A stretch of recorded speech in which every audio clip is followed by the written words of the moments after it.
All the passes make their steepest ascents on the eastern flank. On this side, the average rise is not far from 1,000 feet to the mile, while on the west, it is about 200 feet. Another marked difference between the eastern and western portions of the passes is that the former begins at the very foot of the range, while the latter can hardly be said to begin lower than an elevation of from 7 to 10,000 feet.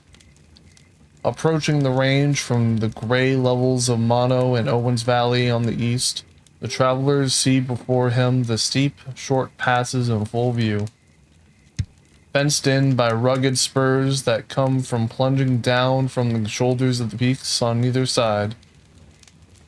The courses of the more direct being disclosed from top to bottom without interruption. But from the west one sees nothing of the way he may be seeking until near the summit. After days have been spent in the threading the forest growing on the main dividing ridges between the South River canyons. It is interesting to observe how surely the Alp crossing animals of every kind fall into the same trails. The more rugged and inaccessible the general characters of the topography of any particular region, the more surely will the trails of white men, Indians, bears, wild sheep, etc. be found converging into the best passes. The Indians of the western slope venture cautiously over the passes in settled weather to attend dances, and obtain loads of pine nuts and the larvae of small fly that breeds in Mono and Owens Lake, which when dry forms an important article of food. While the Paiutes cross from over the east to hunt the deer and obtain source supplies of acorns. And it is truly astonishing to see what immense loads the haggard old scrawny make out to carry barefooted across these rough passes. Oftentimes, for a distance of 6 or 70 miles, they are always accompanied by the men, who stride on, unburdened and erect, a little in advance, kindly stooping at difficult places to pile stepping stones for their patient pack animal wives, just as they would prepare the way for their ponies. Bears evince great sagacity as mountaineers. But although they are tireless and enterprising travelers, they seldom cross the range. I have several times tracked them through the Mono Pass, but only in late years, after cattle and sheep had passed the way, when they doubtless were making to feed on the stragglers and on those that had been killed by falling over the rocks, even in the wild sheep. The best mountaineers of all choose regular passes in making journeys across the summit. Deer seldom cross the range in either direction.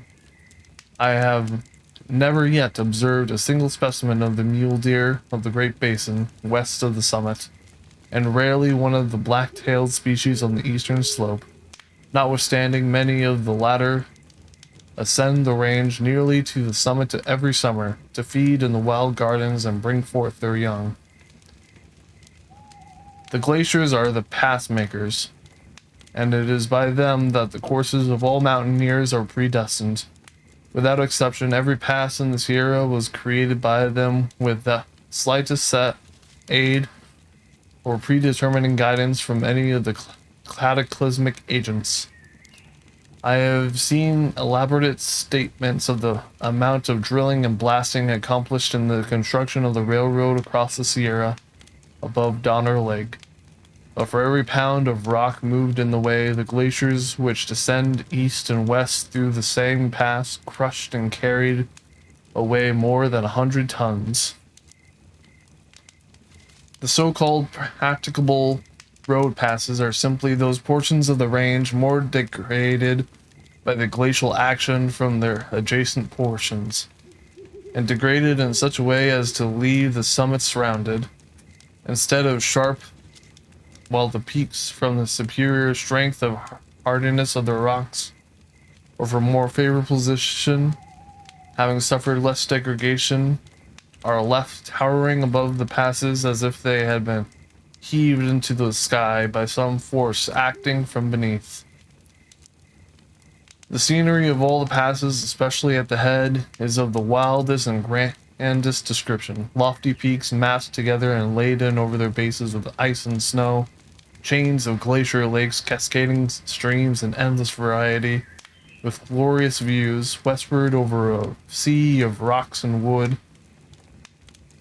and eastward over strange ashy plains, volcanoes, and the dead-looking ranges of the Great Basin.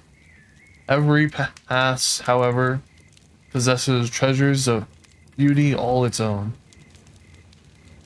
Having thus in a general way indicated the height, landing features, and distribution of the principal passes, I will now endeavor to describe the Mono Pass in particular, which may, I think, be regarded as a fair example of the higher alpine passes in general. The main portion of the Mono Pass is formed by Bloody Canyon, which begins at the summit of the range and runs in a general northeasterly direction to the edge of the monoplane. The first white men who forced a way through its somber depths were, as we have seen, eager gold sinkers. But the canyon was known and traveled as a pass by the Indians and mountain animals long before its discovery by white men, as it is shown by numerous tributary trails which have come into it from every direction. Its name accords well with the character of the early times in California, and may perhaps have been suggested by the predominant color of the metamorphic slates in which it is a great part eroded, or more probably by blood stains made by the unfortunate animals which were compelled to slip and shuffle awkwardly over its rough cutting rocks. I have never known an animal, either mule or horse, to make its way through the canyon, either in going up or down, without losing more or less blood from wounds on the legs. Occasionally one is killed outright, falling headlong and rolling over the precipices like a boulder. But such accidents are rarer than from the terrible appearance of the trail one would led to expect. The more experienced, when driven loose, find their way over dangerous places with a caution and sagacity that is truly wonderful. During the gold excitement, it was at times a matter of considerable peculiarity importance to force a way through the canyon with pack trains in the spring, while it was yet heavily blocked with snow, and then the mules with their loads had sometimes to be let down over the steepest drifts and avalanche beds by means of ropes. A good bridle path leads from Yosemite through many a grove and meadow up to the head of the canyon, a distance of about 30 miles. Here the scenery undergoes a sudden and startling condensation. Mountains, red, gray, black, rise close at hand on the right, whitened around their basins with banks of enduring snow on the left. Swells the huge red mass of Mount Gibbs, while in front the eye wanders down the shadowy canyon and out the warm plain of Mono, where the lake is seen gleaming like a burnished metallic disc, with clusters of lofty volcanic cones to the south of it. When at length we enter the mountain gateway, the somber rocks seem aware of our presence, and seem to come through thronging closer about us. Happily the ouzel and the old familiar robins are here to sing us welcome, and azure daisies beam with trustfulness and sympathy, enabling us to feel something of nature's love even here, beneath the gaze of her coldest rocks. The effect of this experienced outspokenness on the parts of the canyon rocks is greatly enhanced by the quiet aspect of the alpine meadows, through which we passed just before entering the narrow gateway. The forest in which they lie and the mountain rock tops rising between them seem quiet and tranquil. We catch the restful spirit, yield to the seething influence of the sunshine, and saunter dreamily on through flowers and bees, scarce touched by a definite thought. Then suddenly we find ourselves in the shadowy canyon, closeted with nature in one of her wildest strongholds.